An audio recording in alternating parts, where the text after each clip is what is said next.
Liam Rosenyor has plenty of absentees as fixture list turns tough in March. Chelsea are still dealing with a lengthy injury list ahead of their huge Premier League showdown with Arsenal this weekend. The Blues travel to face the Premier League leaders at the Emirates Stadium in a high-profile clash on Sunday, less than a month after Liam Rosenyor's tactics caused such a debate following their painful Carabao Cup semi-final exit at the same venue.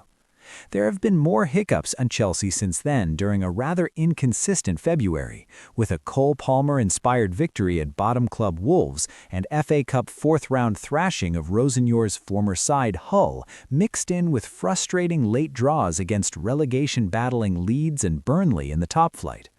An irate Rosenyor said his team had set fire to 4 points in 2 home games, as he also called out an unnamed player for messing up a crucial marking assignment in stoppage time against Burnley, which led to Zion Fleming's last-gasp headed equalizer. Poor discipline also continues to be a real problem for Chelsea, with Wesley Fofana, who was subsequently subject to sickening racist abuse online, sent off at Stamford Bridge last weekend.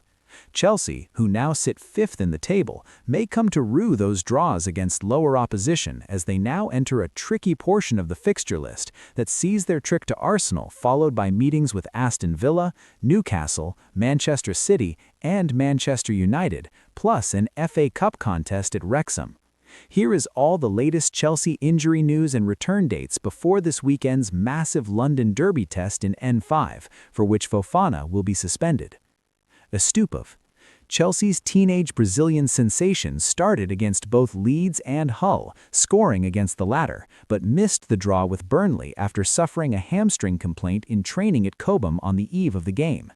Estupo was sent for a scan, and it remains to be seen if he is set for a further spell on the sidelines, with Rosenyor expected to give a fresh update when he addresses the media at his pre-Arsenal press conference on Friday. Unfortunately, yesterday in the training session, he felt a weakness in his hamstring, Rosenyor said before facing Burnley. At the moment, we are scanning it to make sure it's nothing too serious, but he's unavailable for today's game, and we will see from there. Potential return date? Unknown. Reece James. Chelsea continued to be understandably prudent in the careful management of the fitness of their influential captain, who has a long injury history. A recent knock was followed by a bout of illness, and James returned to play an hour at Hull before starting again and going off in the 89th minute against Burnley. Asked if that substitution was enforced by injury, Rosenyor said, "Reece, it was just, honestly, he's so important to us as the captain, as the world-class player that he is. Any sign of fatigue with him, I want to get him off the pitch. I need him for Arsenal. He should be absolutely fine."